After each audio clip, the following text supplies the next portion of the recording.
సామర్థ్యం కన్నా స్థిరత్వమే ముఖ్యం. ఏదైనా పని ప్రారంభించటం కంటే అది ఆగకుండా కొనసాగించటం చాలా ముఖ్యం. విజయం కావాలంటే నిత్య కృషి, నిరంతర ప్రయత్నం అవసరం. ఒక సాధారణ జిమ్ముకు వెళ్లే వ్యక్తిని ఊహించండి.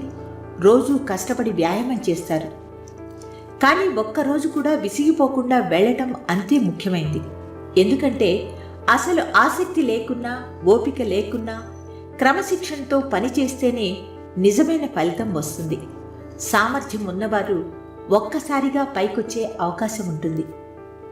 కానీ స్థిరంగా కృషి చేసేవారు విజయాన్ని గట్టిగా పట్టుకునే వీలుంటుంది. నిలబడటమే కాదు, ముందుకెళ్ళాలి. 0 దగ్గర ఆగిపోయిన వాడు 0.1 కదిలిన వాడిని చూసి నేర్చుకోవాలి. దీర్ఘకాల విజయానికి క్రమశిక్షణతో లక్ష్యం దిశగా చేసే చిన్న చిన్న పనులు, ఆ పనులను కొనసాగిస్తూ నువ్వు చేసే కృషి చాలా కీలకం.